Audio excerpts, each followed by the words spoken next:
Hi friends. ఈరోజు మనం తెలుగులో వర్ణమాల గురించి నేర్చుకుందాం. అందులో వర్ణమాలలో వచ్చేటటువంటి 1 లేదా 2 తప్పక ప్రశ్నలు టెట్ డిఎస్సిలో వస్తాయి.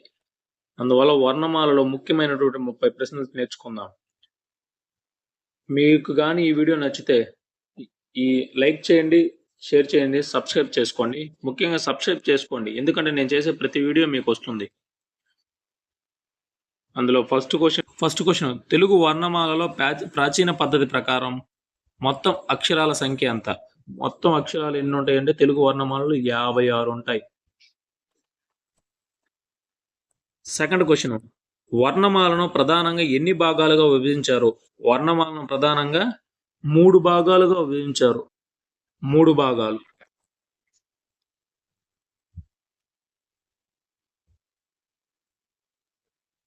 నెక్స్ట్ థర్డ్ క్వశ్చన్ ఆ నుండి అవ్ వరకు గల అక్షరాలను ఏమంటారు? ఆ నుండి అవ్ వరకు గల అక్షరాలను అచ్చులు అంటారు. ఏమంటారు? అచ్చులు. నెక్స్ట్ ఫోర్త్ క్వశ్చన్ కా నుండి బండిరా వరకు గల అక్షరాలను ఏమని పిలుస్తారు? కా నుండి బండిరా వరకు ఉండే అక్షరాలను హల్లులు అని పిలుస్తారు. ఏమని పిలుస్తారు? హల్లులు.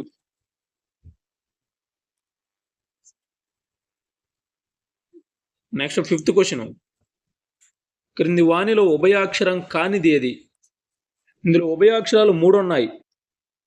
0, అరసున్న, విసర్గం. ఉభయాక్షరం కానిది ఏంటంటే బండిరా. దీన్ని ఉభయాక్షరం కాదు అని అంటారు. నెక్స్ట్ 6వ క్వశ్చన్ అచ్చులకు ఉన్న మరొక పేరు ఏమిటి? అచ్చులకు ఉన్న మరొక పేరు ఏమంటారంటే ప్రాణులు అంటారు. ఏమంటారు? ప్రాణులు. నెక్స్ట్ 7th క్వశ్చన్ హల్లులకు గల మరో పేరు ఏమిటి? హల్లులకు అంటే అచ్చులను ఏమంటారు? ప్రాణులు అంటారు. ఇంకొక అచ్చులకు ప్రాణులకు ఇంకో పేరు ఏంటంటే స్వరాలు అని అంటారు. ఈ రెండు కానటువంటిది ఏంటంటే వ్యంజనాలు. అంటే హల్లులకు గల మరో పేరు వ్యంజనాలు. అజంతాలు అంటే అచ్చుతో అంతమయ్యే వాటిని అజంతాలు అంటారు. అంటే ఈ 3 కాకుండా మిగిలింది సి ఆప్షన్. అంటే హల్లులకు గల మరొక పేరు వ్యంజనాలు.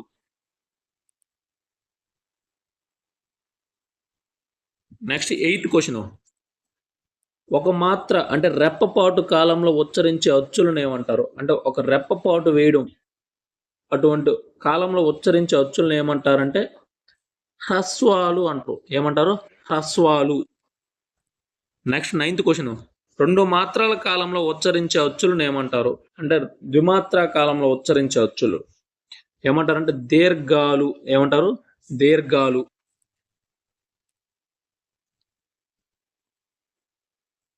నెక్స్ట్ నైన్త్ క్వశ్చన్ అయిపోయింది.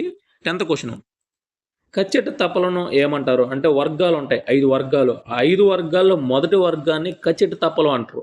ఈ మొదటి వర్గం కచ్చెట తప్పలను ఏమంటారంటే పరుషాలు.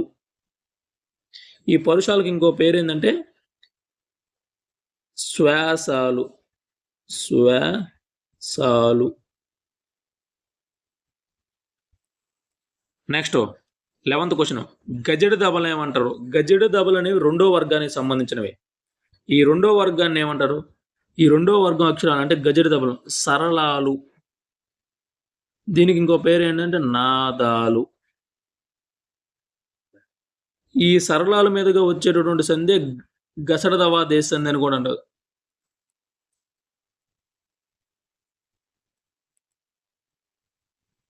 నెక్స్ట్ 12th క్వశ్చన్ ముక్కు సహాయంతో ఉచ్చరించే అక్షరాలను ఏమంటారు?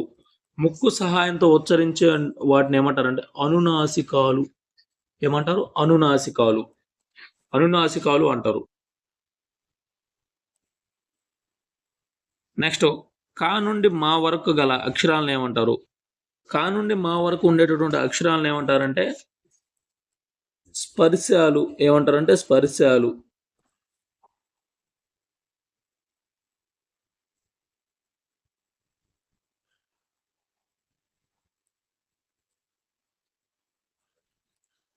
నెక్స్ట్ 14 గాలిని ఊది పలికే అక్షరాలను ఏమంటారు? అంటే స, ష, స, హ అంటే ఊద పలకడం. ఊది పలికేటటువంటి ఏంటంటే ఊదడం. ఊది పలికే ఏమంటారంటే ఊష్మాలు. ఊది పలికే అక్షరాలను ఏమంటారు? ఊష్మాలు అంటారు. Next 15th question. పరుషాలు సరళాలు కాని హల్లులు అంటే పరుషాలు సరళాలు కాని హల్లులు ఏమంటారంటే స్థిరాలు. ఏమంటారు? స్థిరాలు.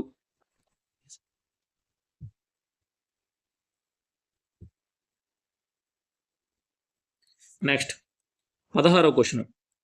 యార లా వా అక్షరాలను వర్గీకరణలో ఏమంటారు అంటే యార లా వా వీటిని ఏమంటారంటే అంతస్తాలు. ఏమంటారు? అంతస్తాలు.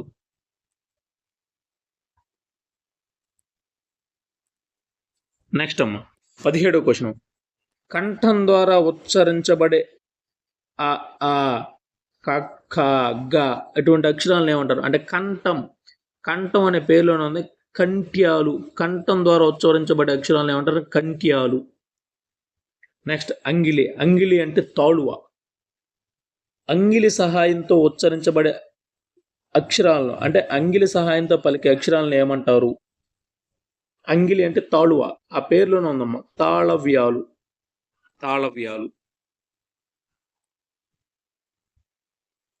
Next 19th question. నాలుగును నిమిడ్చి అంటే నాలుగు అంటే మూర్ధన్యం అని అర్థం.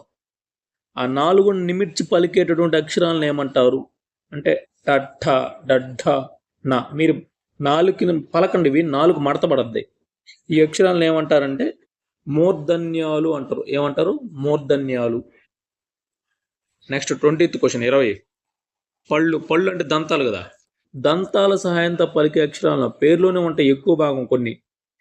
దంతాల సహాయంతో అంటే పళ్ళ సహాయంతో పలికే అక్షరాలను ఏమంటారంటే దంత్యాలు. ఏమంటారు?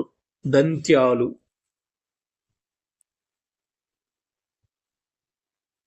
నెక్స్ట్ 21వ క్వశ్చన్. పెదవులు అంటే పెదాల సహాయంతో పలికేటటువంటి అక్షరాలను ఏమంటారు? ఊ పప్ప బబ్బ మా. ఈ అక్షరాలను ఏమంటారు? ఓష్ట్యాలు. ఏమంటారు? ఓష్ట్యాలు. ఈ అక్షరాల సహాయంతో పలికేటటువంటి వాటిని ఏమంటారంటే ఓష్ట్యాలు అంటారు. నెక్స్ట్ అవులను ఏమంటారు?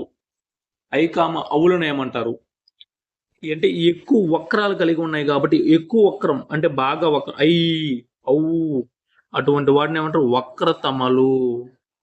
వీటిని సంధ్యక్షరాలు అని కూడా అంటారు. సంధ్యక్షరాలు.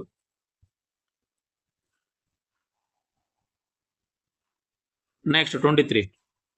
ఏ ఓ అక్షరాలను ఏమని పిలుస్తారు?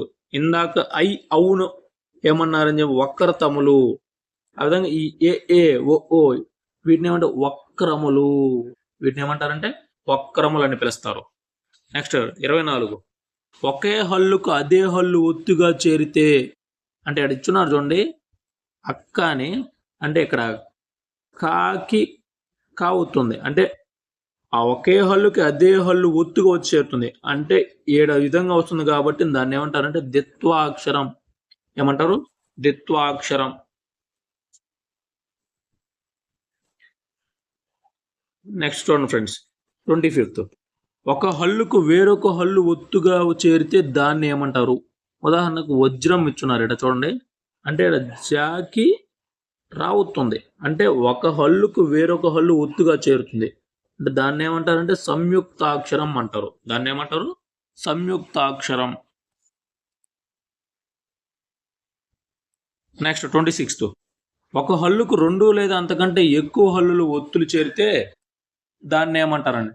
ఇక్కడ చూడండి ఉదాహరణకు రాష్ట్రం ఇచ్చాడు అంటే షాకి ఏమవుతుంది? టా అవుతుంది, రావుతుంది అంటే 3 ఒత్తులు ఉన్నాయి.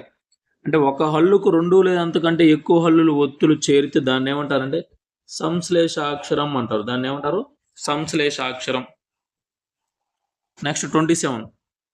ఒత్తి పలికే అంటే ఒత్తి పలన ఖ ఘ ఛ ఛ ఠ ఢ థ థ ప ఫ అంటే ఈ అక్షరాలు ఒత్తి పలకుతున్నాం. ఒత్తి పలకడం వల్ల ఏమైనా జరుగుతుందంటే బాగా దీర్ఘం పలుకుతుంటుంది అంటే ఎక్కువగా బాగా దీర్ఘం పలికేటటువంటిది.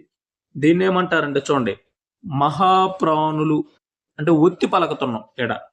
అందువల్ల దాన్ని ఏమంటారంటే మహాప్రాణులు అంటే మహా దీర్ఘంగా మహాప్రాణులు. Next bit 28. తేలికగా ఒత్తు లేకుండా పలికే అక్షరాలు ప, బ, మ అంటే ఒత్తి లేకుండా పలకతం. అందువలన వీటిని ఏమంటారంటే అల్ప ప్రాణులు. అంటే దీర్ఘం లేకుండా పలకడం వల్ల, ఒత్తి పలకపోవడం వల్ల అల్ప ప్రాణులు అంటారు. నెక్స్ట్ 29. తెలుగు భాషను అజంతా భాష అని ఎందుకు అంటారు? నేను ఇంతకుముందే ఈ వీడియోలోనే ఒక బిట్లో చెప్పా అజంతా భాష అంటే ఏమిటనేది. తెలుగు భాషను అజంతా భాష అని ఎందుకు అంటారు అంటే పదాల చివరలో అచ్చు ఉంటుంది, దాన్ని అజంతా భాష అంటే. ఎగ్జాంపుల్ జా తీసుకుందాం. జాని ఎలా రాయొచ్చు? జా ఈక్వల్ టు ఉజ్జు ప్లస్ ఆ. అంటే అంటే ఒక అక్షరానికి చివర అంటే పదాల చివర అచ్చు ఉంది. ఈ అక్షరం ఏదైనా అజంతా అంటే రాజా. ఈ రాజా జాలో ఏముంది? జాక ఉజ్జు ప్లస్ ఆ అంటే ఇక్కడ అచ్చు వస్తుంది కదా, అందువల్ల పదాల చివర అచ్చులు ఉంటాయి. దాన్ని ఏమంటారంటే అజంతా భాష అంటారు. నెక్స్ట్ 30. వర్గంలో 2వ మరియు 4వ అక్షరాలను ఏమంటారు? వర్గంలో 2 అంటే 5 వర్గాలు ఉంటాయి. సరళ పరుషాలు ఒక వర్గం, సెకండ్ వర్గం ఉంటుంది అంటే ఒత్తులు ఉండేటువంటి. థర్డ్ వర్గం సరళాలు, దానికి ఇంకో పేరు నాదాలు. ఫోర్త్ వర్గం ఉంటుంది, లాస్ట్ అనునాసికాలు కూడా ఉంటాయి. అంటే ఈ 2వ వర్గం 4వ వర్గాలను కలిపి ఏమంటారంటే వర్గయుక్కులు అంటారు. ఇంతకుముందు చెప్పే మహాప్రాణాలు అని అంటే ఒత్తి పలకతం కదా, ఆ 2వ వర్గం 4వ వర్గం అక్షరాలు ఏమంటాయంటే మహాప్రాణాలు అవుతాయి. ఓకే ఫ్రెండ్స్, ఇంతటితో మనకి అయిపోయింది ఈ 30 ప్రశ్నలు. మీకు ఈ వీడియో కానీ నచ్చితే సబ్స్క్రైబ్ చేయండి తప్పకుండా.